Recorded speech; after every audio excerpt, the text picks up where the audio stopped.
Senhor. Atravessamos o mar na sua presença, Senhor. Vencemos todas as dificuldades que esse mundo pode. Nós vencemos todas as dificuldades que nós mesmos colocamos à nossa frente.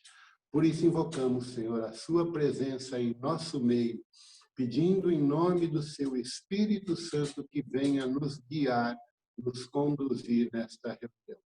Vinde, Espírito Santo, enchei os corações dos vossos fiéis e acendei neles o fogo do vosso amor. Enviai, Senhor, o vosso Espírito e tudo será criado e renovareis a face da terra. Oremos. Ó Deus, que instruíste os corações dos vossos fiéis com a luz do Espírito Santo, fazei que apreciemos retamente todas as coisas segundo o mesmo Espírito e gozemos sempre da sua consolação por Cristo Senhor nosso. Amém. Vou pedir que o Alceu solte a música que a gente separou para esse momento. Vamos prestar atenção à letra dessa música, que ela muito nos fala sobre o que Deus quer nos falar nessa reunião de hoje. Solta a música aí, Alceu.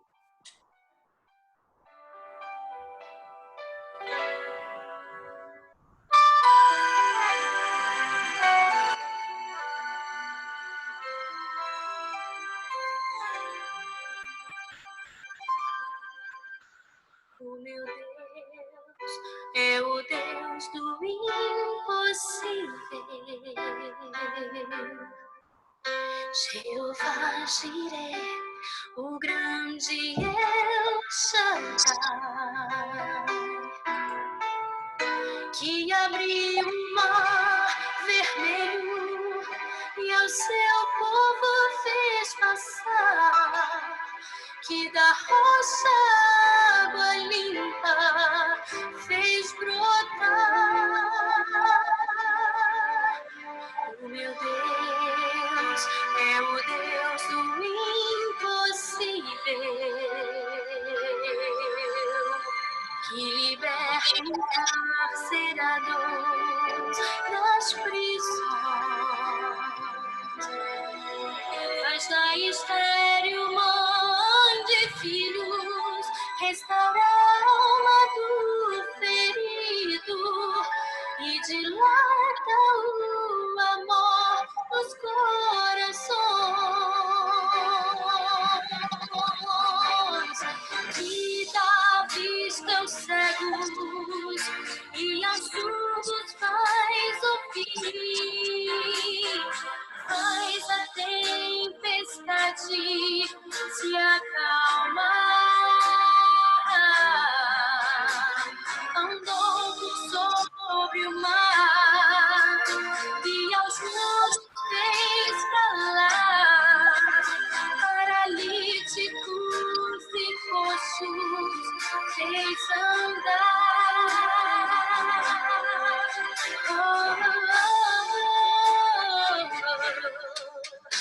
O meu Deus é o Deus do impossível. É o mesmo hoje e sempre há de ser. O meu Deus é o Deus do impossível. E para o impossível, pra você. E para o impossível, por você.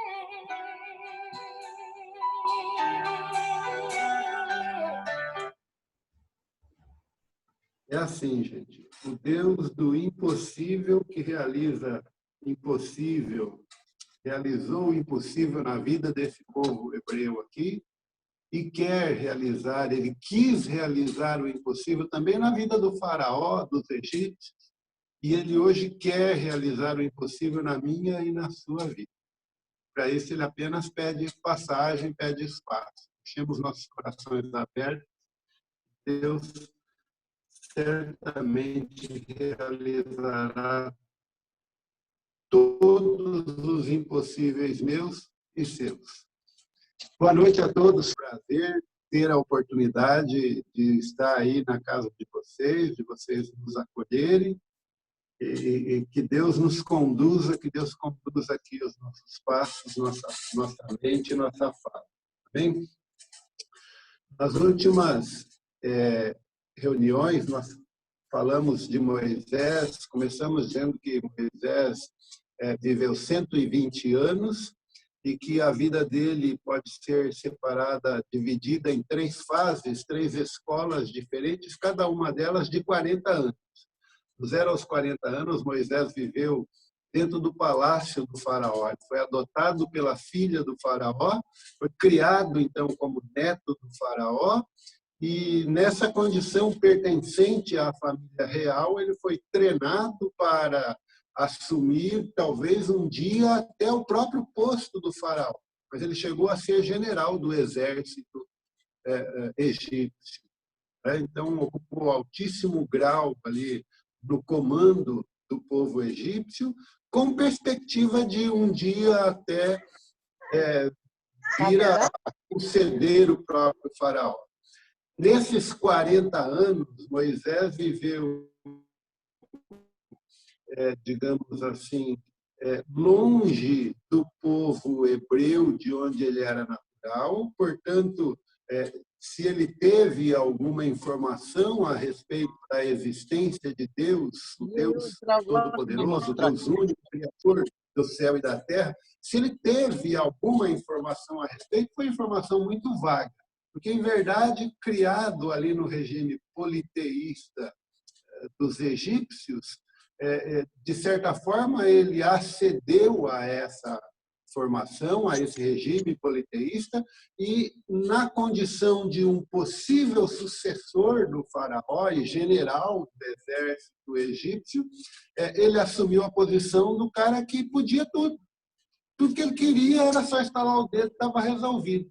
Então, ele era o cara, ele era o tudo, ele se considerava o todo-poderoso. Era ele o próprio Deus dele mesmo. Até que um dia ele descobriu que, na verdade, ele era filho de egípcios, filho de hebreus, e que os hebreus que ali no Egito, nesse momento, desse estágio da vida dele, eram tratados como escravos. E aí ele, sabendo-se da família de hebreus, foi lá conhecer, foi ver de perto a situação dos hebreus e se revoltou com o tratamento dispensado pelos egípcios e resolveu sair em defesa do hebreu e acabou matando um soldado egípcio. Isso fez uma grande reviravolta na vida dele. Por ter matado um soldado egípcio, ele se colocava diante de um crime punido com a morte, e ele acabou tendo que fugir. Joguei esse rapaz. Ele se mandou, foi-se embora, e aí iniciou, então, a segunda fase da vida dele, que dos 41 aos 80, ele viveu no deserto de Madian, onde conheceu Séfora, se casou com ela e passou a viver dentro da propriedade do sogro, viver nas tendas do sogro, cuidando de ovelhas. Levou uma vida, de certa forma, monótona, porque era de casa para o campo cuidar das ovelhas, do campo para casa, e uma vidinha de trabalho, na verdade, não dava nenhum, porque cuidar das ovelhas é o bicho mais pacífico que tem nesse mundo. Né? E foram 40 anos de monotonia e de depressão por conta do passado que ele trazia e ficava rememorando a história de que ele criado entre a família real, né? Teve problema porque resolveu sair em defesa do consanguíneo hebreu. Então, isso o fez cair em depressão e ele viveu lá 40 anos, uma vidinha monótona e de depressão. Até que um dia ele resolveu ir além. E no dia que ele foi além, ele teve o grande encontro da vida dele, que foi o encontro com Deus, Espírito Santo, na sarça ardente.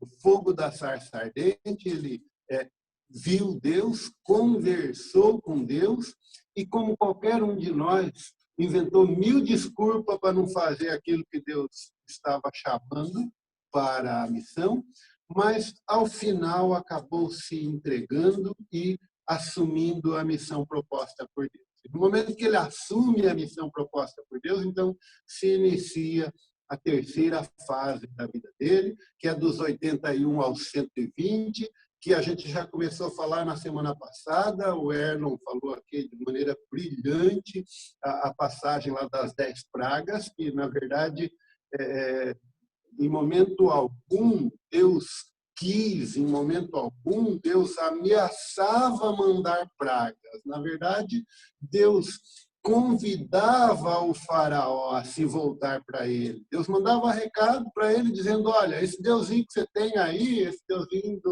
da rã, esse deusinho sol, isso aí tudo fui eu que criei, nada disso aí é Deus. Então, larga disso daí e se volta para mim. Se junta ao povo hebreu, que é um povo que sabe que eu sou Deus, um povo que acredita em mim. Seja também crente em mim. Liberta o hebreu aí da escravidão, porque eu não fiz homem para ser escravo um de outro, né? E, por óbvio, que o faraó não gostou dessa ideia, primeiro que ele tinha lá o politeísmo dele, ele tinha os diversos deuses dele, que ele acreditava piamente fossem deuses, fossem poderosos, né? E, em segundo lugar, porque se ele aderisse à ideia, ele ia perder algumas das regalias que tinha, né? Mão de obra de graça, que era a desempenhada pelos escravos hebreus, ia para os beleléus, né? Então, não interessava. Então, ele não quis, em momento algum, aderir à vontade de Deus, ele não quis, em momento algum, se voltar para Deus e atender aos anseios, aquilo que Deus queria para a vida do povo todo, que era libertar os hebreus da escravidão. E, por conta disso, as pragas foram acontecendo, né? O Erlon brilhantemente aqui fez um paralelo entre cada uma das pragas e os deuses egípcios,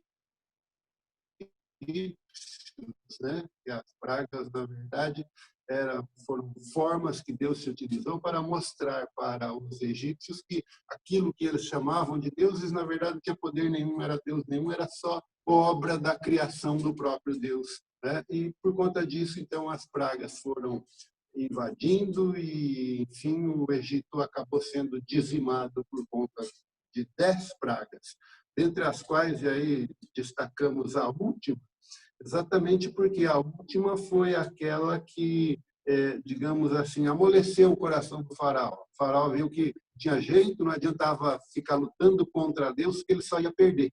E aí, na 10ª praga, quando aconteceu a mortandade de todos os primogênitos dos egípcios, né, ele viu que não dava para enfrentar Deus e, por conta disso, era melhor atender o que Deus queria, o que o povo hebreu queria. Vejam que aí a gente entra no livro do Êxodo, capítulo 12, e agora, a partir daqui, eu vou chamar, se tiverem a Bíblia à mão, é interessante acompanhar para a gente ver que estamos tratando dos textos exatamente como eles estão na Bíblia. Vamos explorar o texto bíblico, né? Lá no livro do Êxodo, capítulo 12, versículo 31, diz assim, aqui estamos diante do acontecido da 10ª praga, né? Já aconteceu a praga, já morreram os primogênitos. E aí diz o texto assim: naquela mesma noite, capítulo 12, versículo 31, tá? Naquela mesma noite, o rei mandou chamar, o rei aqui era o faraó, né, do Egito, mandou chamar Moisés e Arão e disse-lhes: ide, saí do meio do meu povo, vós e os israelitas, ide prestar um culto ao Senhor como o dissestes. Vejam que o que o faraó resolveu permitir é que, e todas as vezes que Moisés se dirigia a ele, Moisés pedia nesses termos: Ele concedeu nesses termos: vai para o deserto para prestar um culto ao seu Deus. Então, Moisés via ele e todos os israelitas, que era uma multidão aqui, a gente vai ver em algum lugar aí mais adiante, era uma multidão de 600 mil homens. 600 mil homens contados em número de pessoas capazes de pegarem armas para ir para a guerra, quer dizer, homens acima de 20 anos.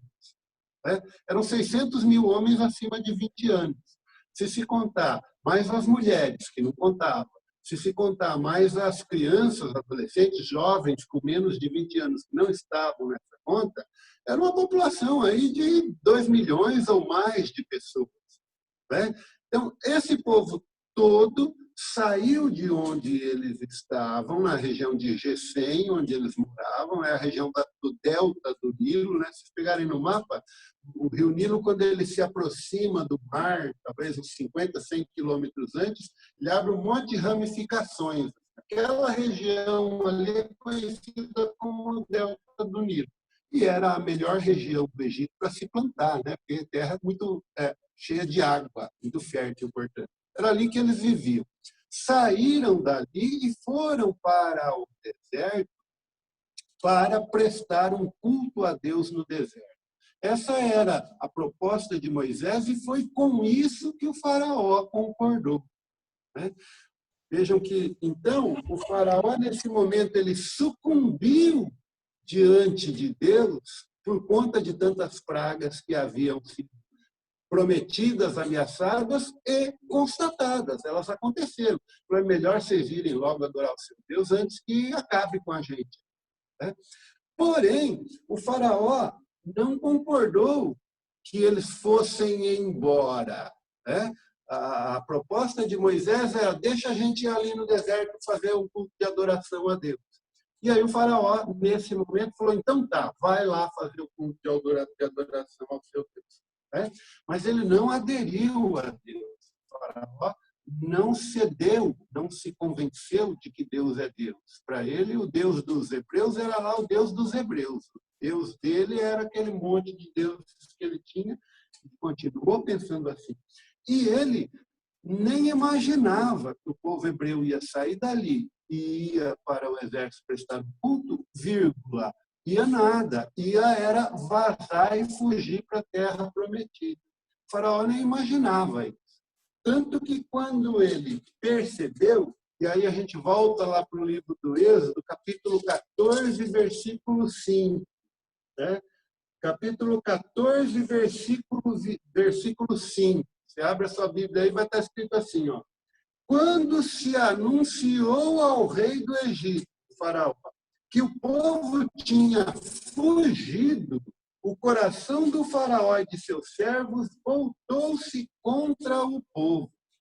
Que fizemos, disseram eles, deixando partir Israel e renunciando assim o seu serviço de graça. Né? Como? Nós não renunciamos ao serviço deles, nós queremos o serviço deles como escravos. Vejam, então, quando se deu conta de que o povo estava, na verdade, vazando para a terra prometida, imediatamente o faraó reuniu o exército dele e botou no encalço, foi atrás, na intenção de trazer de volta o povo escravo. Né? Porque o trabalho de graça, o trabalho escravo, era extremamente vantajoso para ele. Né?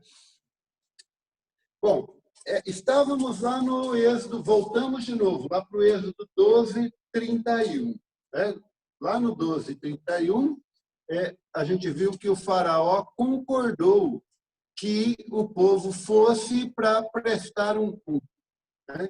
Mas veja a sequência desse texto aí. O 32 diz assim, olha, o faraó ainda falando para ele: tomai vossas ovelhas e vossos bois. Os caras eram escravos, mas tinham lá a hortinha deles, tinham lá a criaçãozinha deles, para garantir o leitinho das crianças, tinha as cabras que davam leite, tinha os animais que podiam matar para comer, etc. Tomai vossas cabras e vossos bois como pediste. Ide e abençoai-me. Ide lá para o deserto prestar um culto, mas me abençoa. Né? Na sequência, os egípcios instavam com o povo para que saísse quanto antes do país. O povo egípcio falava para o povo hebreu: vai logo, vai lá rezar, vai lá falar com seu Deus e pede para ele para aplacar essas pragas aqui que nós não aguentamos mais. Né? Vamos morrer todos, diziam eles. E aí, versículo 34. O povo tomou a sua massa antes que fosse levedada. Ficaram embrulhado em seu. Os israelitas, segundo a ordem de Moisés, tinham pedido aos egípcios objetos de prata, objetos de ouro e vestes. O Senhor lhes fizera ganhar o favor dos egípcios que atenderam ao seu pedido. Foi assim que despojaram os egípcios. Vejam, os escravos foram para o deserto fazer um culto de louvor, e para esse culto de louvor levaram todo tipo de riqueza que os egípcios tinham e que emprestaram a eles para ir ali. Né? Esse texto põe bem em realce a ideia de que quem está com Deus recebe graças, recebe bênçãos, recebe favores, muitas vezes imprevistos. Porque o povo que estava lá trabalhando de escravo podia imaginar que ia sair para ir embora e levar as riquezas dos patrões, dos seus amos, dos seus donos, pois levaram. Né? Quem está com Deus sempre recebe bênção, sempre recebe graças. Isso é uma realidade para aquele povo naquela época, é uma realidade para mim e para você hoje. Se a gente está com Deus, as graças acontecem em nossa vida. E isso por quê? Aí nós vamos dar uma navegadinha um pouquinho agora. Nós vamos lá no capítulo 13, versículos 21 e 22, que diz assim. Capítulo 13, versículos 21 e 22. O povo aqui tinha saído da região do Gessém e estava caminhando em direção ao deserto, ao local de prestar culto a Deus. Estavam em caminho. E aí o texto diz assim: o Senhor ia adiante deles, de dia, numa coluna de nuvens para guiá-los pelo caminho. E de sorte que podiam marchar, de dia, numa coluna de nuvens para guiá-los no caminho, e de noite, numa coluna de fogo para alumiá-los, de sorte que podiam marchar de dia e de noite. Nunca a coluna de nuvens deixou de preceder o povo durante o dia, e nem a coluna de fogo deixou de preceder o povo durante a noite. Então, vejam, Deus está sempre com o seu povo. E hoje, comigo e com você no nosso dia a dia. Quando a gente se depara com as nossas dificuldades, como diz a música que a gente ouviu aí no início de hoje, entreguemos a Deus, que o impossível Deus realiza. Né? Aquilo que é impossível para mim, para Deus é possível. Isso está escrito com todas as letras lá em Lucas 18, 27. O impossível aos homens é possível a Deus. E Deus nos acompanha no dia a dia, como acompanhava esse povo aqui nessa folha. No entanto, vejam, aí o povo fugiu e, de repente, o povo chegou diante do Mar Vermelho. Tinha um mar para passar. Chegando diante do Mar Vermelho, o povo olhava para frente e via o mar. Era um povo que estava fugindo da escravidão, portanto, não tinha barco, não tinha navio, não tinha canoa, não tinha jangada, não tinha nada para atravessar o mar. Se lançasse ao mar, certamente morreria afogado. E olhou para trás e começou a ver uma nuvem de poeira que o exército do faraó fazia porque vinha ao seu encalço. o faraó percebeu que havia sido enganado, que o povo, na verdade, estava fugindo, juntou o exército dele, que era um dos exércitos mais poderosos da época, e vamos atrás. Vamos trazer de volta os nossos escravos, nós precisamos deles. Então, o povo, de repente, se viu diante do mar, se lança ao mar, morre afogado, porque não tinha nenhum recurso para fazer a travessia. Olha para trás a poeira de cavalo que vem pisoteando e batendo alto para chegar e sabe-se lá. Quais as soluções possíveis que esse povo vê diante dessa situação? O povo começou a pensar assim, se eu encarar e lutar, eu vou morrer. Então, a melhor opção para nós é aceitar a escravidão e voltar lá para o Egito, ser escravo dos egípcios. Aliás, de onde nós não devíamos nem ter saído. E foi nesses termos mesmo que o povo falou para Moisés. Se a gente pega aqui no capítulo 14, a partir do versículo 10, diz assim, aproximando-se o faraó, os egípcios que vinham ao seu encalço foram tomados de espanto e invocaram ao Senhor, clamando em alta voz. Ai, meu Deus, que medo, que desespero. Tomado de espanto, o que o povo imaginou que poderia fazer? E aí continua o texto dizendo assim,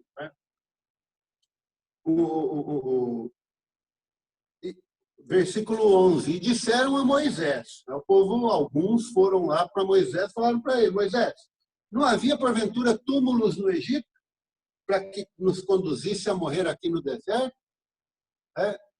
Vejam, a situação desse povo, e nós vamos repetir isso muito hoje. Eles murmuram muitas vezes, todas as vezes que murmuram, eles falam assim, nossa, a gente podia ficar lá no Egito, lá nós era escravos, mas nós era feliz. Lá nós tinha panela cheia, a gente comia. Continua aí no versículo 11. Por que nos fizestes isso tirando-nos do Egito? 12. Não te dizíamos no Egito, deixa-nos servir os egípcios? É melhor ser escravo dos egípcios do que morrer no deserto. O povo procurou Moisés e falou, olha, desde lá a gente já te fala, para que vamos sair daqui? Vamos sair para morrer no deserto? Não, deixa a gente ficar aqui, nós somos escravos, tá bom assim. Certamente que naquela multidão toda, naqueles milhões de pessoas, tinha muitas pessoas animadas para ir embora com Moisés. Mas tinha muito medroso cagão que dizia isso aqui, desde quando estava lá no Egito. Deixa nós ficar aqui, nós é escravo, mas nós temos que comer, tá bom assim. E aí vem a resposta de Moisés, que é surpreendente. E vejam, o povo pensava, agora a gente luta e morre, que eles não estavam preparados para lutar, não tinham arma nenhuma e ia enfrentar um dos exércitos mais poderosos. A gente luta e morre, ou então a gente baixa o rabinho e volta como escravo para lá. As soluções possíveis para o povo era essa. Aí a solução de Moisés, veja bem, versículo 13. Moisés respondeu ao povo, não temais, tem ânimo, e vereis a libertação que o Senhor vai operar hoje em vosso favor. Os egípcios que hoje vedes, não os tornareis a ver jamais. O Senhor combaterá por vós. Quanto a vós, nada tereis de fazer. Vejam, Moisés, numa frase bem curtinha, apresenta 3 situações impossíveis para o povo. A primeira delas é dizer, não tem mais, tenha ânimo. Espera aí, eu estou aqui, na frente do mar, eu morro afogado. Atrás um exército poderoso vindo ao meu encalço. Eu não vou temer? De que jeito? Isso que você está pedindo é impossível. Eu vou ficar com medo, sim. Essa é a reação nossa diante dos nossos impossíveis no dia a dia. Mas a reação de Moisés, que estava incendiado pelo Espírito Santo que ele recebeu lá na sarça ardente, pensava diferente, via com os olhos de Deus. Moisés, que durante esse percurso aí das 10 pragas, em muitas oportunidades, teve contato direto com Deus, conversou pessoalmente com Deus, que presenciou, né, Deus falando dos prodígios todos, das pragas todas, e todas elas acontecendo exatamente como Deus havia prometido. Moisés não tinha dúvida nenhuma de que Deus ia resolver de maneira surpreendente. Né? E aí ele diz, não mais, tem de ânimo. Né? Primeira coisa que Moisés pediu para o povo, que era impossível. Segundo lugar, Moisés falou, ó, vocês vão ver hoje a salvação que Deus vai fazer. Isso aqui sabe que hora que é? Devia ser mais ou menos essa hora, ou um pouquinho mais cedo, 7 horas, 6 horas da tarde, por aí. E aí Moisés fala, hoje Deus vai operar a salvação. O dia já está acabando, não dá nem mais tempo, mas vai ser hoje. Né? Vejam que se a gente dá um pulinho só um pouquinho mais, se a gente dá um pulinho aqui só um pouquinho mais lá para frente, né, lá no versículo 20 vai dizer assim, ó, não puderam aproximar-se um do outro durante a noite inteira. Quer dizer, esses episódios aqui já aconteceram no começo da noite, o dia já estava acabando. E Moisés falou assim, o Senhor vai operar um grande milagre hoje, a salvação vai ser hoje. Né? E o terceiro impossível de Moisés disse, olha, e vocês precisam fazer nada, porque Deus vai fazer tudo sozinho. Né? Deus é que vai resolver isso. Né? Posição surpreendente. Né? Moisés apresenta aí que Deus iria fazer aquilo que aos olhos de todo mundo era impossível. Né? E Deus fez. E Deus fez. Porque cadê aqui? Onde é que... No versículo 15. Ó, versículo 15, na sequência. O Senhor disse a Moisés, por que clamas a mim? Diga aos filhos de Israel que se ponham a caminho. Que caminho? A pergunta é, que caminho? Isso não está escrito aqui na Bíblia, mas não precisa ser muito esperto para adivinhar. Para onde nós estamos indo? Para a Terra Prometida. Onde que é? Do lado de lá do mar. Por onde vocês vieram? Bom, viemos daqui e chegamos aqui de frente para o mar. E agora, o que a gente faz? Agora tem que passar o mar. Olha o que Deus diz para Moisés. Põe-se no caminho, segue. Tá, mas tem um mar ali na frente. Segue, filho. Deus está falando para seguir. Ponha-se a caminho, dá o primeiro passo. Depois que você der o primeiro passo, a gente resolve o problema. E foi exatamente o que aconteceu. Já chamou o povo e falou, vamos seguir o nosso caminho. E quando o povo seguiu o caminho, a cada passo que eles davam, o mar ia se abrindo e formando muralha de um lado e de outro, e eles caminharam até enxuto e atravessaram o mar e saíram do outro lado. Por quê? Porque acreditaram naquilo que Deus mandou fazer e que foi anunciado pela boca de Moisés. Vamos atravessar o mar. Nós vamos atravessar o mar e Deus vai realizar um prodígio e vai vencer o exército egípcio e nós não vamos precisar fazer nada. E, de fato, não fizeram nada. Quando eles saíram do outro lado, o exército egípcio que estava no encalço deles, dentro do mar, a pé enxuto, se submergiu porque o mar fechou por cima dele. E morreu todo mundo, aqui diz o texto bíblico. Morreu porque Deus queria matá-los? Não, morreu porque não ouviram a Deus. Deus estava o tempo inteiro dizendo para eles, filho, eu quero libertar vocês desse politeísmo bobo aí, eu quero libertar vocês dessas ideias malucas, se juntem a mim, sejam meus. Se eles tivessem ouvido, tivessem dado ouvido a Deus lá atrás, não tinha morrido ninguém. Morreu porque persistiu em fazer as coisas ao seu modo, persistiu em fazer as coisas achando-se todo-poderoso. E aí morreu o povo egito todo. Eu volto a dizer aqui, Deus queria libertar o povo hebreu da escravidão e o povo egípcio do politeísmo, da idolatria. O povo hebreu o ouviu e seguiu as suas ordens e foi salvo da escravidão. E o povo egípcio não ouviu, achou que era blasfêmia, achou que, na verdade, o Deus dos hebreus não existia, que Deus era eles, que eles tinham todo o poder e eles iam vencer tudo. E, por conta disso, sucumbiram quando o mar se fechou. Né? Bom, passado o mar e livres da força, do poder do exército egípcio, agora estavam a um passo de casa. Agora era atravessar o deserto do Sinai e chegar à Terra Prometida. E esse trajeto, né, após o mar, após ter passado o Mar Vermelho, esse trajeto se inicia com um grande louvor feito a Deus. Né? O povo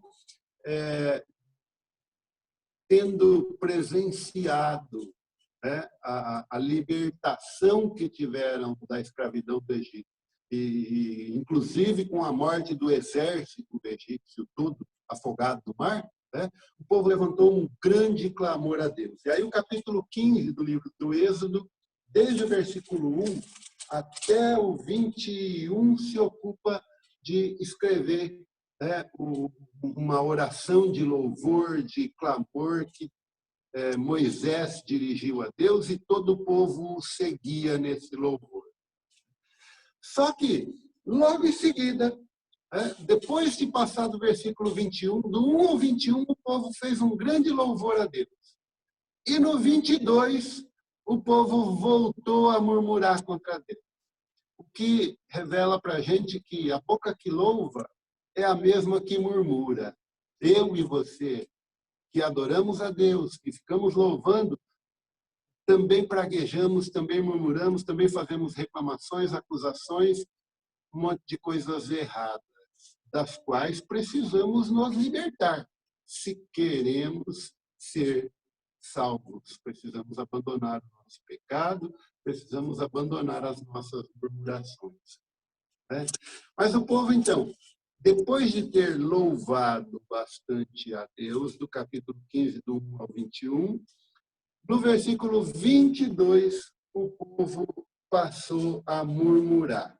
E aí nós vamos fazer assim uma análise pontual aqui e ali das murmurações do povo no deserto.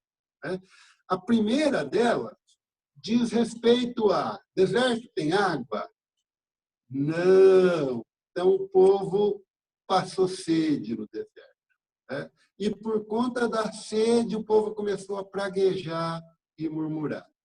E aí a gente encontra isso logo aí no capítulo 15, versículo 22.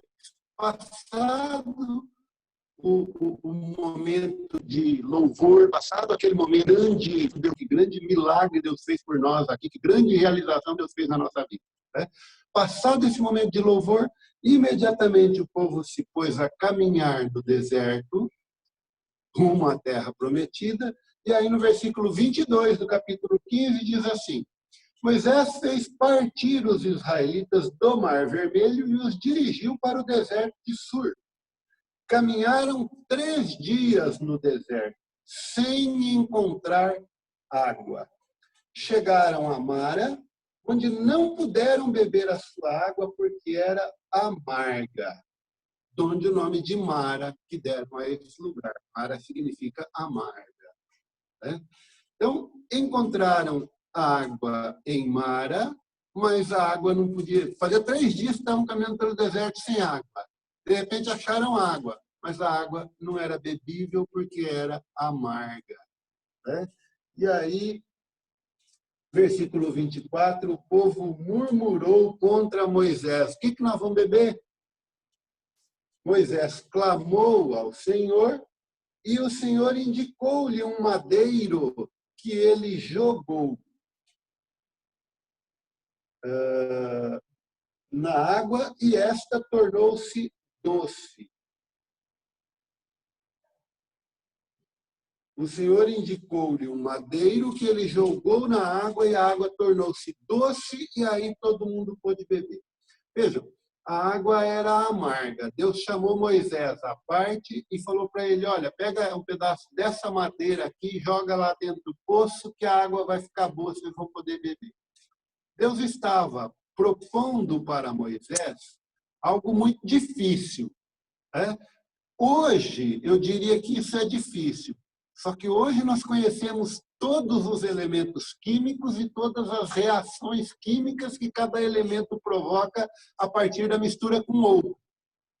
Naquela época, não se tinha esse conhecimento todo, né? E aí Deus falou para Moisés, pega esse pedaço de madeira aqui, joga na água, que a água vai ficar boa e o povo vai beber. Né? Vejam, a proposta de Deus para Moisés era algo que, aos olhos humanos, é muito difícil. É possível que essa madeira caindo lá vá provocar uma reação química que faça a água ficar boa? Sim, mas é muito difícil, né? É pouco provável, é quase impossível, né? Só que Moisés obedeceu. Né? Moisés pegou a madeira, foi lá, jogou a madeira na água e a água ficou doce, ficou bebível e o povo bebeu da água. Né? Aí nós vamos fazer uma viagem aqui lá para o capítulo 17. Só virar uma página da Bíblia aí, a gente tem capítulo 17, versículo 1. Segundo uma ordem do Senhor, toda a assembleia dos israelitas partiu por etapas do deserto de Sin. Lá no versículo 5, desculpe, ainda continua lá no versículo 1 mesmo. Diz assim, acamparam em Rafidim, onde não havia água para o povo beber. De novo, fizeram uma outra caminhada longa, vários dias, e chegaram em Rafidim, e lá em Rafidim não tinha água de novo. Né? O povo outra vez se põe a murmurar, Moisés, e agora? Como é que nós vamos fazer para beber água? Aí Deus chama Moisés e diz assim, lá no versículo 5, passa adiante do povo e leva alguns dos anciãos de Israel. Toma na tua mão a tua vara com que feriste o Nilo. Lá para passar o Nilo, Moisés usou a vara para que passar o Nilo, não, desculpa. Lá, quando o Nilo se transformou em sangue, né, bateu com a vara no rio, é por isso que Deus repete aqui, pega a sua vara com que feriste o Nilo e vai. Eis que estarei ali diante de ti. Sobre o rochedo do Monte Horebe, ferirás o rochedo e a água jorrará dele, e assim o povo poderá beber. Veja, a proposta de Deus. Vai lá no monte, tem lá uma rocha, você pega o seu cajado e bate na rocha, vai sair água. Vejam, se lá atrás tinha um poço, a água estava ali, mas era amarga, e Deus falou, joga a madeira lá na água, que a água vai ficar boa, essa é uma situação completamente difícil de acontecer. Agora, aqui, Deus falou, está vendo aquela rocha ali? Pega o seu cajado e bate nela que vai sair água. Agora a proposta de Deus para Moisés é algo impossível de acontecer. Né? Se era difícil a água amarga ficar boa, agora sair água da rocha, peraí. Né? Algo impossível. Mas Moisés era o cara que estava incendiado pelo Espírito Santo lá da sarça ardente. Em momento algum ele titubeou. Pegou a vara, foi lá, bateu na rocha, saiu água e, vejam, saiu uns golinhos de água de lá. Tá? Tinha 3 milhões de pessoas andando com ele. Né? Todo mundo bebeu água. Então saiu uns golinhos de água de lá. Agora a gente vai dar uma navegada um pouco maior. A gente vai lá para frente no livro dos Números, capítulo 20. Tá? Daí umas 50, 60 páginas para frente aí. Né? Se tiver na Bíblia Ave Maria, lá na página 197. Capítulo 20 do livro dos Números. Diz assim, capítulo 20, versículo 2. Como não houvesse água para a assembleia, o povo se ajuntou contra Moisés e Arão. e procurou disputar com Moisés. Aqui nesse local, o povo resolve tomar o comando de Moisés. Né? Eles já estavam cansados de toda hora não tem água, toda hora não tem água. Né? Mesmo Deus tendo realizado todos os feitos que já se passaram, faltou água outra vez o povo se põe em murmuração, outra vez o povo se põe a brigar, a xingar Moisés, e o povo se põe a dizer que lá no Egito era muito melhor do que aqui nós vamos morrer de sede. Né? E aí veja o que acontece lá no versículo 8. No versículo 7 diz, e o Senhor disse a Moisés, versículo 8, toma a tua vara e convoca a assembleia, tu e teu irmão Arão, ordenareis ao rochedo diante de todos que dê as suas varas. Vejam, a ordem de Deus para Moisés agora é assim, Moisés, vai lá na frente da rocha, olha para ela olha para você, aí você fala assim para ela, rochinha do meu coração, dá água aí que nós estamos com sede. Né? Não exatamente com essas palavras, mas foi essa a proposta de Deus para Moisés. Vai lá e dá ordem para a rocha que ela te dê água. Se lá atrás era para bater com a vara na pedra e ia sair água, era algo impossível. Né? Agora, que mais que impossível, a gente tem uma situação em que Moisés se dá ao ridículo de conversar com a pedra. Né? Mas era a ordem de Deus. E Moisés, que estava incendiado pelo Espírito Santo, trazido lá da sarça ardente, cumpriu. Foi lá e conversou com a rocha. Né? E saiu água e todo mundo bebeu. Então, vejam, se Deus pede para você fazer algo difícil, né? É Deus que está não pedindo, mandando, faça.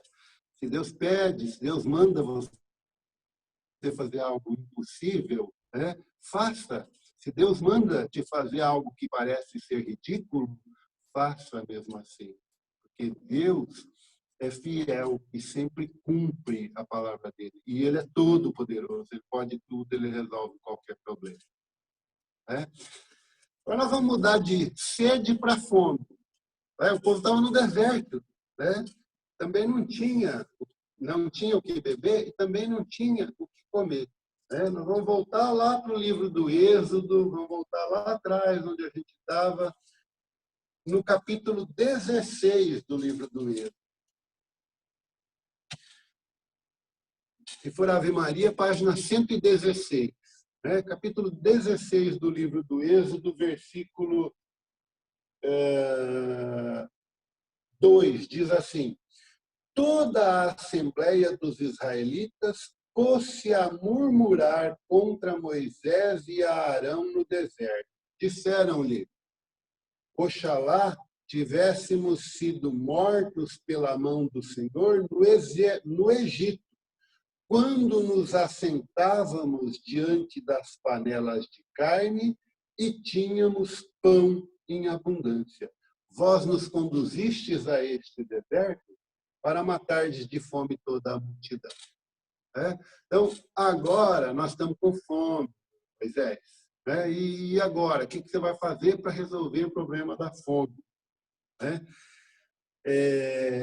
No versículo 6, logo na sequência do versículo 6, diz assim, Moisés e Arão disseram a todos os israelitas, esta tarde sabereis que foi o Senhor quem vos tirou do Egito. E amanhã, pela manhã, vereis a sua glória, porque ele ouviu as vossas murmurações contra ele. Versículo 8. Moisés disse, isso acontecerá quando o Senhor vos der esta tarde carne para comer. E amanhã pela manhã, pão em abundância, porque ele ouviu as murmurações que proferistes contra ele. Então, vejam, Moisés, ouvindo o povo murmurar que está com fome, Moisés disse para o povo, olha, ainda hoje Deus vai dar carne para vocês e amanhã cedo pão em abundância. Essa é a fala de Moisés. Na verdade, Deus falou para Moisés e Moisés não hesitou. Moisés era um seguidor fiel de Deus, ele está na terceira fase da vida dele. Se na primeira fase ele se sentia o próprio Deus, e na segunda ele sabia que ele não era nada, ele agora virou servo de Deus. Ele agora sabe que aquele a quem ele serve é o tudo e pode tudo. E, portanto, Deus fala para ele, vai lá e conversa com a rocha, ele vai. Deus fala para ele, fala para o povo que ainda essa tarde vai ter carne em abundância. Ele olha para todos os lados e não vê animal nenhum. De onde é que vai surgir carne?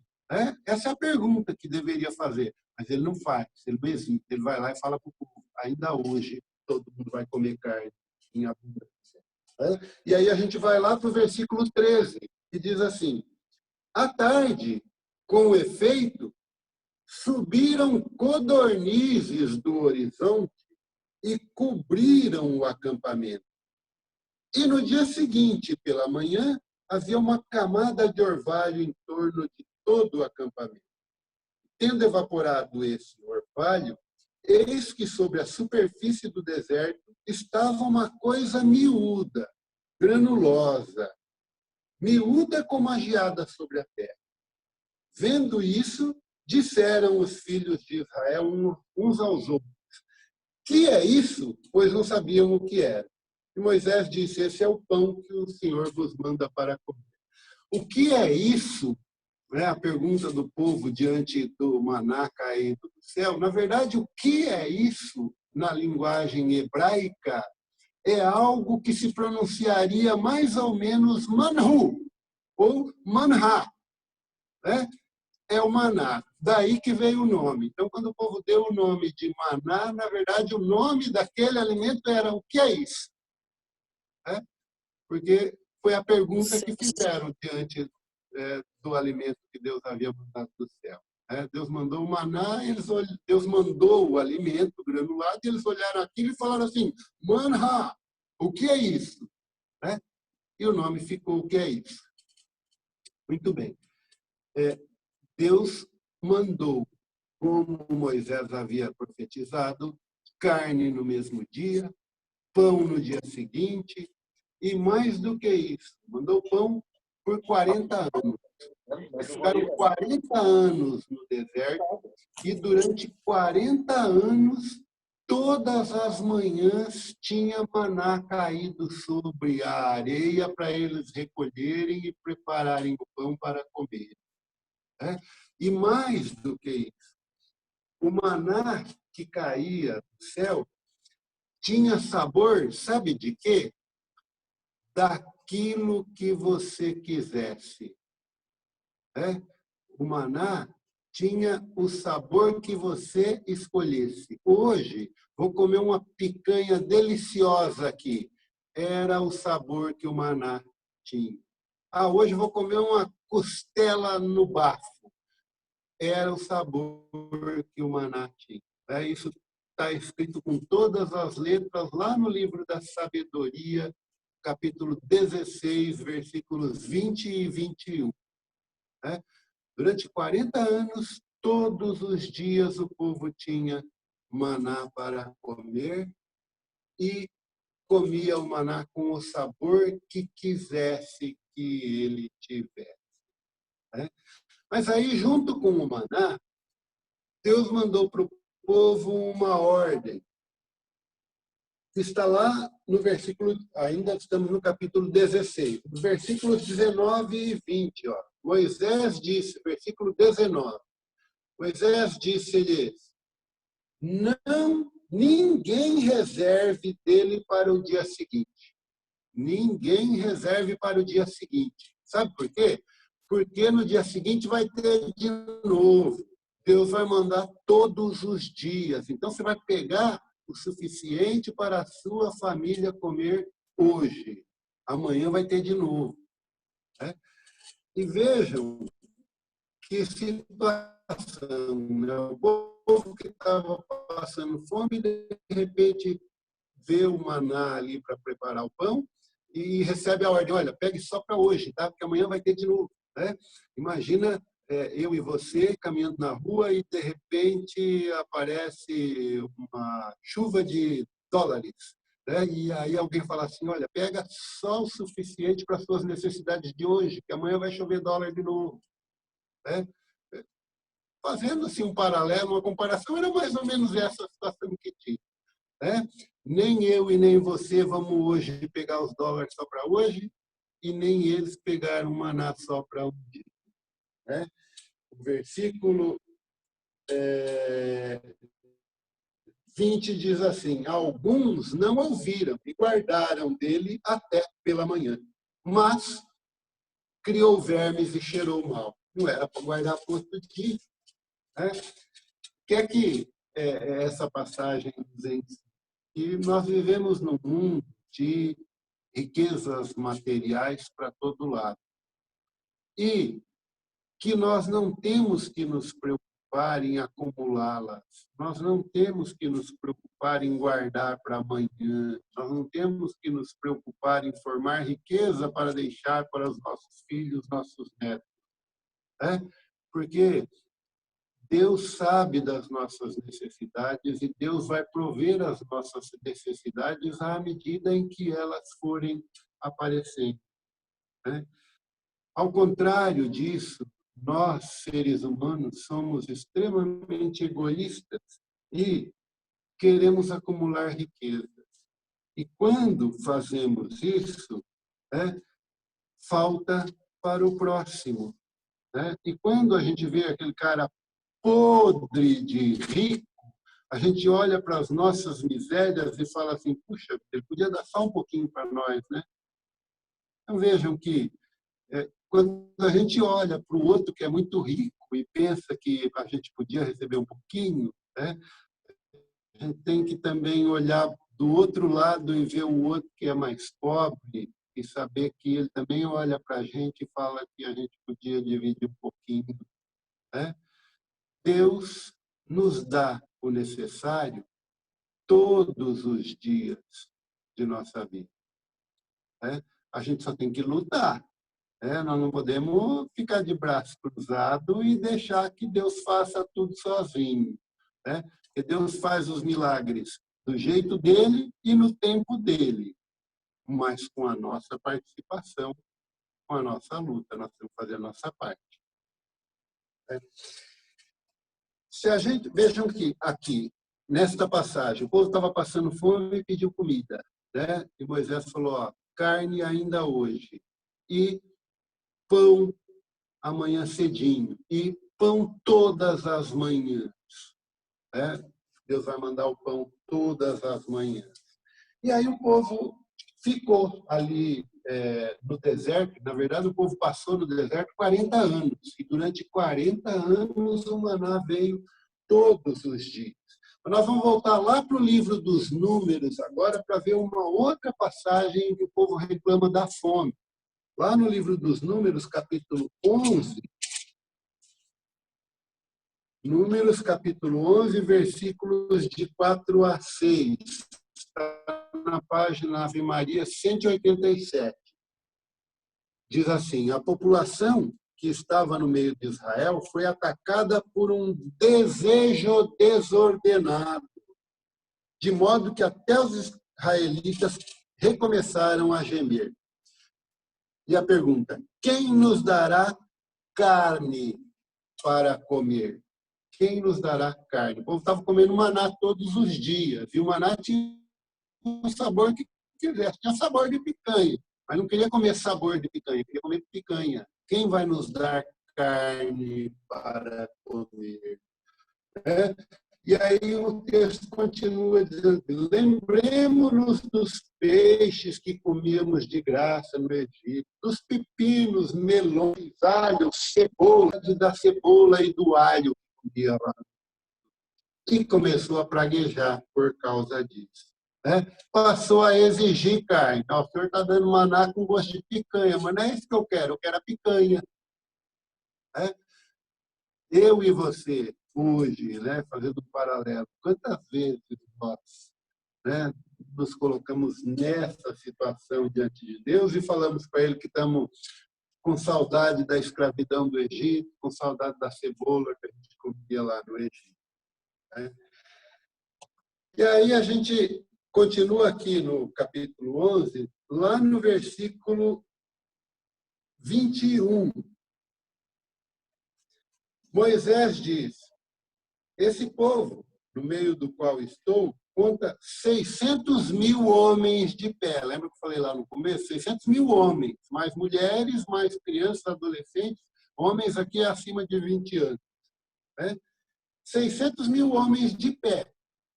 E dizeis que dareis carne para que comam um mês inteiro. Na verdade, o povo lá no versículo 4 e 5 reclamou que queria carne. Deus chamou Moisés de lado e falou assim para ele: ó, vou mandar carne para o mês inteiro. Moisés falou: senhor, são 600.000 homens de pé, fora mulher e criança. O senhor está falando que vai mandar carne para um mês inteiro? Né? Enfim, é uma situação nova. Como é que você vai mandar? Eu olho dos lados aí, não vejo boi, não vejo carneiro, não vejo nada, né? Mas aí no versículo 23, o Senhor respondeu a Moisés: acaso será impotente a mão do Senhor? Verá sem demora que se fará ou não o que eu te disse. E aí Moisés cedeu. Ele sabia que Deus era poderoso para fazer e ficou esperando que Deus fizesse. E aí, na sequência, o versículo 31 e 32 diz assim: um vento mandado pelo Senhor, vindo das bandas do mar, trouxe consigo codornizes e derramou-as sobre o acampamento, numa extensão de cerca de um dia de caminho para ambos os lados em volta do acampamento, e cobriram o solo cerca de 2 côvados de alto sobre a superfície da terra. Sabe o que é 2 côvados de altura? Olha aqui para mim, um côvado tem essa medida aqui, ó, essa aqui, ó. Isso é um côvado. 2 côvados dá 1 metro de altura, gente. Amontoou codornizes de 1 metro de altura no meio do acampamento e até um dia de caminhada para todos os lados, saindo do acampamento. Imagina quanta codorniz apareceu ali, né? E aí cada um pôde pegar as codornizes e preparar a carne para fazer carne para um mês inteiro, como Deus havia pedido.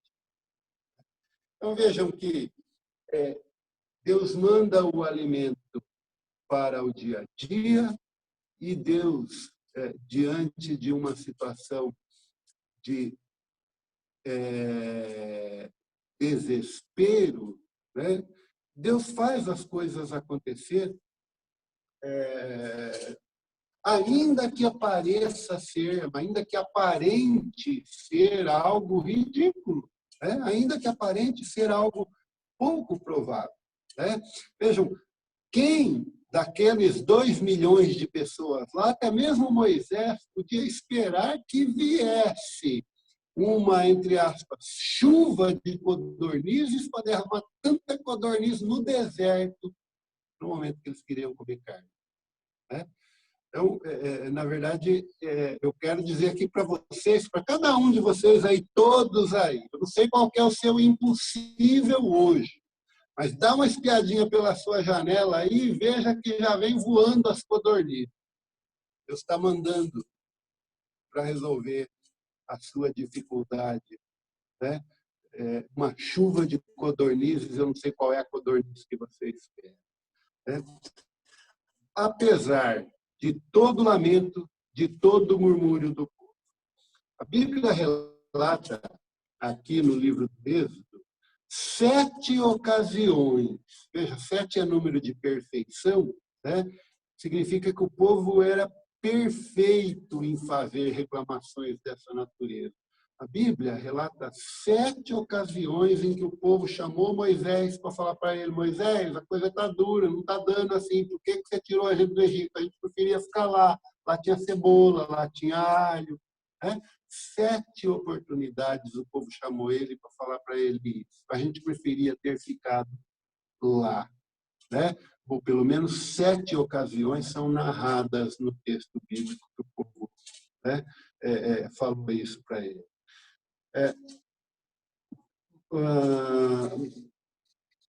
Moisés era um cara calmo, né? Era um cara muito paciente.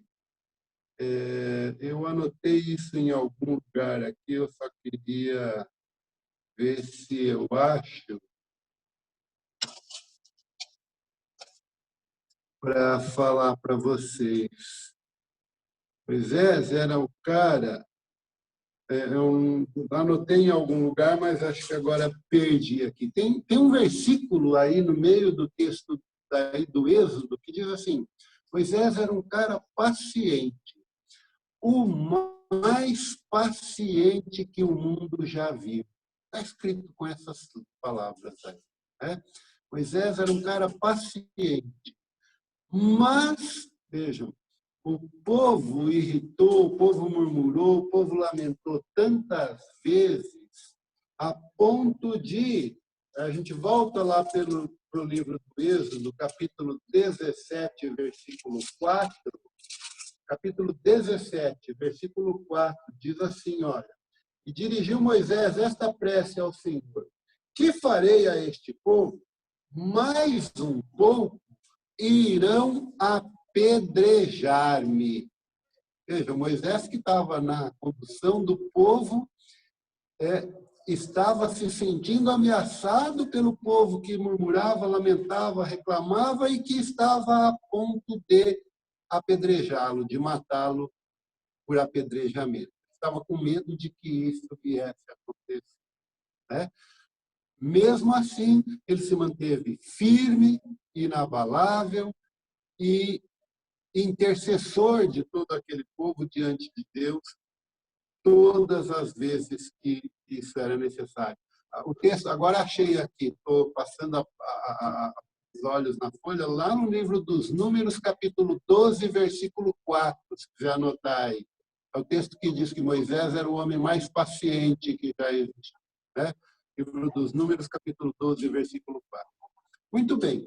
Esse homem paciente, o mais paciente de todos, se viu a ponto de ser apedrejado, né? Eu e você, né, em situações como esta, como reagimos, né? Quando a gente se vê ofendido, quando a gente vê murmuração contra aquilo que a gente está fazendo, que atitude eu e você tomamos? A gente vê muita gente que sai da igreja porque fulano falou isso, não venho mais aqui. Que coisa ridícula isso. Sejamos firmes, porque vamos à igreja, não é por causa das pessoas que vão lá, vamos à igreja por causa do Cristo que está lá. As pessoas que estão lá são todas pecadoras, como eu e você, todas elas. Eu vou lá na igreja e o padre falou uma coisa que eu não gostei, então não volto mais lá. Gente, o padre é outro pecador igual eu e você. E não é por causa dele que a gente vai na igreja. Ou então, alguém que vai lá e faz, nossa, fez uma pregação linda e maravilhosa. Eu não vou mais lá, não, porque eu vou lá passar vergonha. O cara faz essa pregação toda linda, maravilhosa aí, eu não sei nada disso. Vou lá fazer o quê? Estou perdendo meu tempo. Tem um ditado muito famoso que diz que em árvore que dá frutos se taca pedras. Só se taca pedras na árvore que dá fruto. A árvore que não dá fruto não leva pedrada. E quando a árvore dá frutos muito doces, aí ela leva mais pedrada ainda. Porque todo mundo quer aproveitar dos frutos doces que a árvore dá. Então, é um convite que Deus nos faz neste texto para que tenhamos a paciência de Moisés ou de Jó. Sejamos pacientes como Moisés ou como Jó. mesmo diante da impaciência do povo, né? Mesmo diante da impaciência do povo. Vejam, lá no livro dos Números, de novo, no capítulo 21, página 198, no livro dos Números, capítulo 21, versículo 5, diz assim, ó: mas o povo perdeu a coragem no caminho e começou a murmurar contra Deus e contra Moisés. Por que, diziam eles, nos tirastes do Egito para morrermos no deserto onde não tem nem pão e nem água?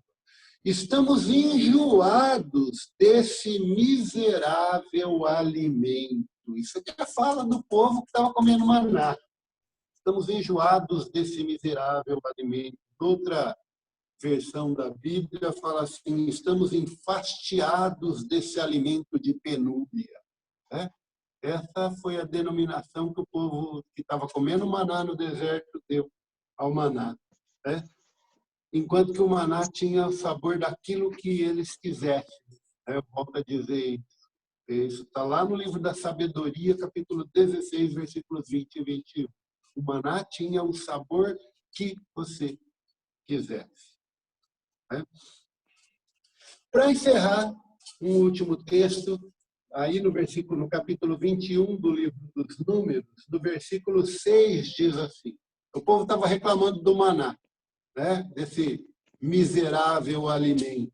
No versículo 6 diz assim: então o Senhor enviou contra o povo serpentes ardentes que morderam e mataram muitos. Né? Acho que o texto está, de certa forma, mal traduzido aqui. Certamente, eu não consigo ver que a serpente tenha sido um castigo de Deus para o povo. Eu vejo assim: o povo estava com raiva de Deus, o povo estava bravo com Deus, o povo se afastou de Deus. E quando a gente se afasta de Deus, a gente fica perto do inimigo de Deus. E quem que é o inimigo de Deus? Lá do livro do Gênesis, que foi lá enganar a Eva para ela comer maçã. É? A serpente. Então, o povo se afastou de Deus, reclamou do maná, esse miserável alimento, se afastou de Deus e deu de cara com o inimigo de Deus, a serpente.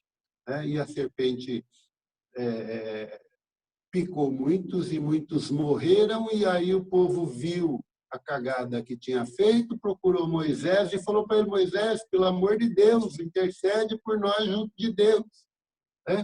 E Moisés foi lá, conversou com Deus, e Deus falou para ele: olha, faça uma serpente de bronze, coloca num madeiro e levanta esse madeiro aí para o alto.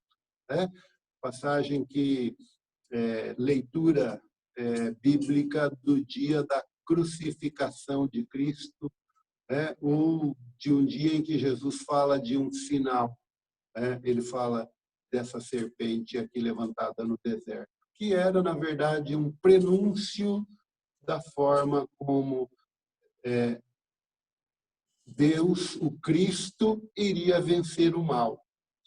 Vejam, aqui as serpentes estavam atacando o povo, uma serpente de bronze levantada no madeiro fez com que viesse para aquele povo a salvação contra o inimigo de Deus, que era a serpente.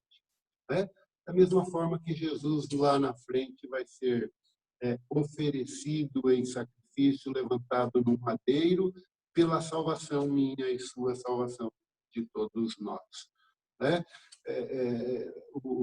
Vejam que o que salvava o povo da picada da serpente não era o olhar para a serpente de bronze que estava pendurada no madeiro, embora o texto, se for visto literalmente, dê a impressão que era isso. Na verdade, o que salvava era acreditar em Deus. Deus falou: olha, aquele que for picado, se acreditar no que eu estou falando, vai lá e olha para a serpente pendurada no madeiro, vai ser curado. Não é por ter olhado para a serpente pendurada que se curou porque acreditou na palavra de Deus né? Porque cumpriu aquilo que Deus propunha, que era ir lá e olhar. Então, senão nós vamos correr o risco de transformar a serpente pendurada no madeiro em ídolo, né? E sermos idólatras, como de fato o povo mais adiante fez com essa mesma serpente pendurada no madeiro, aí que acabou sendo destruída pelo rei Ezequias, e isso está lá no segundo livro dos reis. Né? Acabou sendo destruída porque o povo tinha ficado idólatra, praticado idolatria. Né? Por isso que eu uso a cruz. Essa aqui não tem o Cristo, é só uma cruz, mas nós usamos a cruz como Cristo. Não é para dizer aqui está o meu Deus, né? É só para me lembrar que o meu Deus me amou tanto que se entregou por mim numa cruz. Né? Meu Deus continua sendo Jesus, o Salvador, Deus Pai Criador, e não um objeto de metal que eu carrego comigo apenas como símbolo do amor maior que ele teve por mim na cruz. Bom, e aí, essa foi a última passagem, eu disse que era para encerrar, nós encerramos aqui, mas antes de encerrar, eu queria passar aqui umas 3 ou 4 observações. Sem Deus, nós temos problemas, mas se estamos com Deus, os nossos problemas se tornam desafios. Nós vamos lutar e vamos vencer. Deus vai vencer por nós.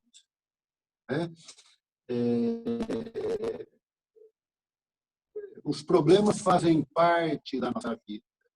Se alguém aí não tem problema nenhum, eu posso dizer aqui sem nenhum medo de ser feliz. Está vivendo uma monotonia danada, um tédio.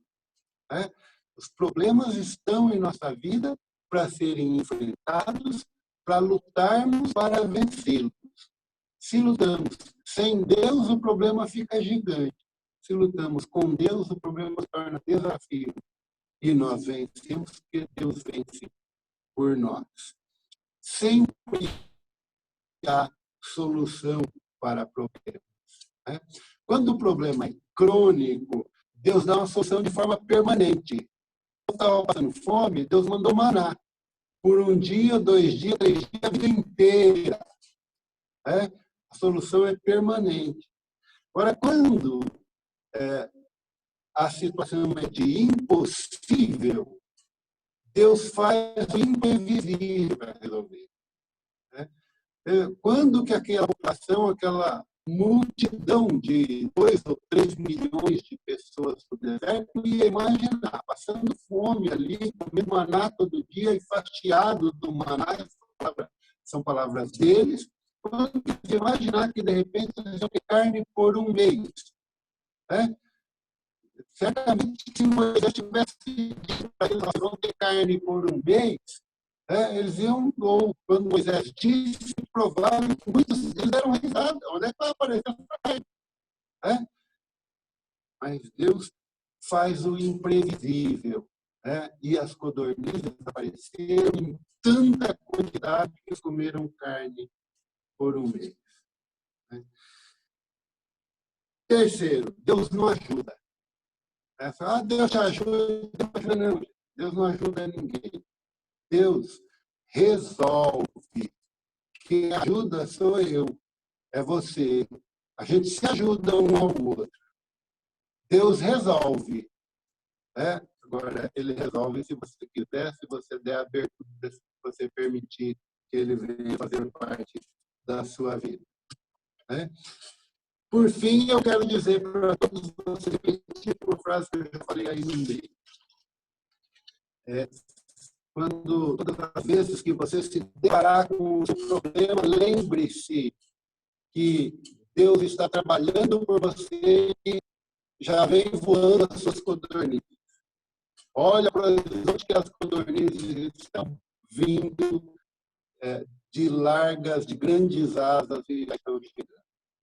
Porque Deus pode. Com Deus eu posso. Sem Deus, nem tenta. Deus pode tudo. E eu, sem Deus, não posso nada. Vão 15:5. Sem mim, nada poderia fazer. Amém? Gente, desculpa ter me alongado, já são 9h30, perdoa por isso, mas é que a gente precisa andar, senão a gente não chega ao fim. Tá certo?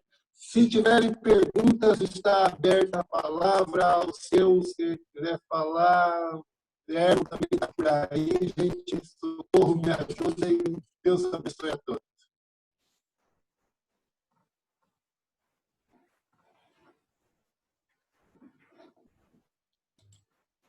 Mais uma vez, queremos agradecer a tua disponibilidade, Áureo, a tua dedicação, né, a doação do teu tempo. Muito obrigado mesmo, gratidão aí, abraço para a família também. Mas hoje também, como falamos do Deus do impossível, né? Muitas vezes deixamos para depois agradecer o que ele faz diariamente pela gente porque achamos que não vai acontecer, queremos imediatismo. Mas hoje vamos fazer um pedido. Temos alguns campistas que estão pela recuperação deles, né? Que estão em tratamento, estão isolados, né? Estão infectados, né? Pelo Covid. Temos o Irondi, que estava internado. Temos o nosso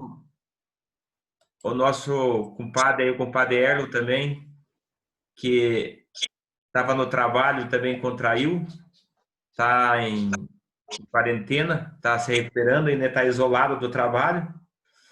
Vamos pedir a Deus, então, a esse Deus do impossível, que com a maior brevidade possível seja recuperado, seja restaurada a saúde deles, né? Que eles estejam conosco, mas com o coração aberto mesmo. Vamos pedir essa oração, porque tivemos vários exemplos hoje que muitas vezes murmuramos, né? E pedir também pela nossa saúde espiritual, que o Espírito Santo esteja nos enchendo a cada dia para passarmos essa fase, que é só uma fase, para nos fortalecer ainda mais. E são tantas outras enfermidades, né, que acontecem. Pedimos também por todos.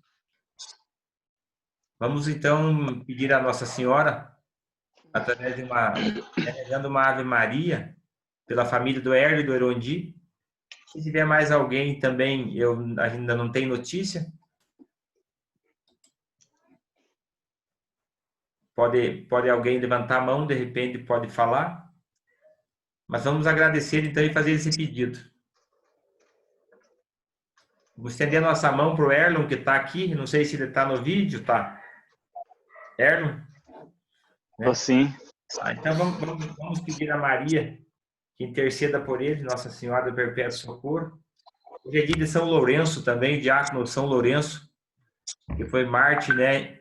E foi Cristo que viveu nele. A morte dele foi brutal, mas ele continuou testemunhando Jesus sempre, né? Então tá, Ave Maria, cheia de graça, o Senhor é convosco. Bendita sois vós entre as mulheres, e bendito é o fruto do vosso ventre, Jesus. Santa Maria, Mãe de Deus, rogai por nós, pecadores, agora e na hora de nossa morte. Amém. Amém. Alceu, eu queria rapidamente acrescentar nessa oração aqui, se estão com a Bíblia à mão aí, eu queria convidar para abrir lá na página 187. Livro dos Números, capítulo 10, versículo 35. Livro dos Números, capítulo 10, versículo 35. Diz aí que todas as vezes que a arca se levantava para o povo se pôr em caminho, Moisés fazia essa oração aqui. Nós vamos fazer também intercessão por todas essas intenções que você já anunciou aí. Levantai-vos, Senhor, e sejam dispersos os vossos inimigos. Fujam de vossa face os que vos aborrecem. Amém.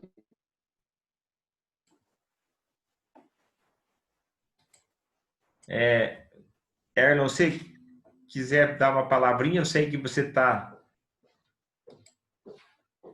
ainda com uma tosse, mas fica à vontade, rapidinho, né? Mesmo no sacrifício, Imagina, não é sacrifício, não. Vocês estão conseguindo me ouvir?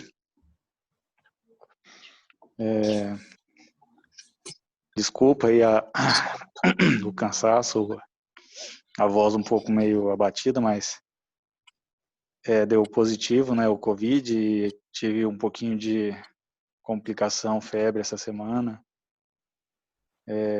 Conseguimos entrar com a medicação hoje, né, aquela politicagem sobre medicar ou não, que todo mundo deve saber, né, não quero entrar no mérito de política, mas graças a Deus hoje conseguimos entrar.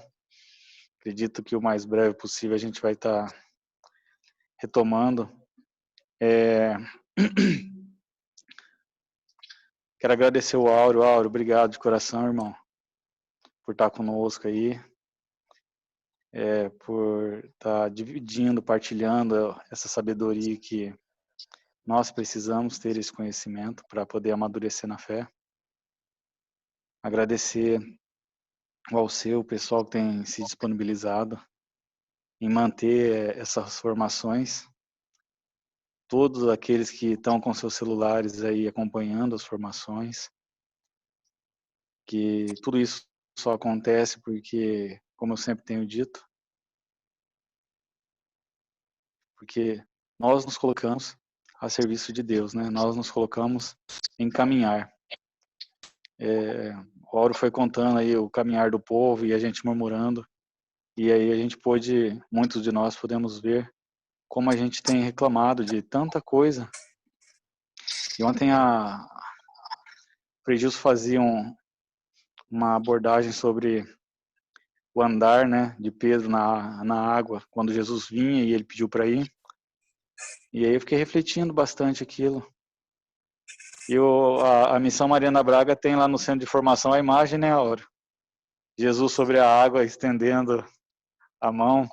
E aquela imagem, ela existe lá desde 2003, que 2003 eu fiz meu acampamento, eu lembro dela lá. E assim, Pedro foi o que saiu, né, na direção. Tínhamos ali 12 discípulos e por mais que ele balançou, quis afundar, ele foi o que saiu. Então, ontem eu coloquei na minha cabeça, vou deixar de olhar o problema e vamos olhar para Cristo, né? Se no meio do caminho balançar e quiser cair, estende a mão e fala assim, Senhor, a fé abalou e preciso da tua mão para me alcançar. Mas as orações de vocês são perceptíveis. A gente sente que esse balançar que a gente dá enquanto anda sobre a água, essa mão de Jesus que vem ao alcance da gente enquanto a gente dá essa balançada, tem muito a ver com as orações de cada um de vocês, com a intercessão, com carinho, com o amor que cada um tem no coração para uma pessoa de fora, uma pessoa que mal conhece, uma pessoa que pode ter gerado sensações de carinho, sensações de amor, sensações de desconforto, sensações de desamor durante o período que estivemos juntos, mas que a gente vai aprendendo a se amar e, entre alguns, a se suportar, como diz lá nos evangelhos, né? Suportai-vos uns aos outros. Então eu quero agradecer. Vocês viram que deu uma movimentada aqui na hora que estava terminando. A Rafa estava saindo para fazer o exame dela na UPA, porque ela está com sintomas. Só que ela conseguiu entrar com a medicação um pouco mais cedo, né? Graças a Deus. Mas ela teve que ir agora na UPA porque também está com bastante tosse e falta de ar. Mas obrigado e para assim deixar de coração para cada um de vocês a importância que vocês têm na minha vida, as orações de vocês que são presentes, são palpáveis e a recíproca é verdadeira. Eu vou estar sempre orando por vocês, vou estar sempre aqui à disposição. Enquanto Deus der força para continuar, independente da doença, da fragilidade, vocês vão estar vendo meu rostinho aqui, o rostinho da galera da Missão Mariana Braga. Tá? Obrigado de coração, Deus abençoe.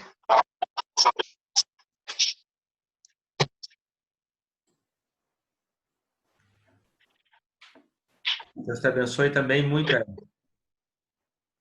a família e a todos que estão acompanhando, né, se disponibilizando também. Vamos continuar em oração, né, a todas as famílias que estão passando por essa mesma dificuldade, digamos assim, essa fase do herda.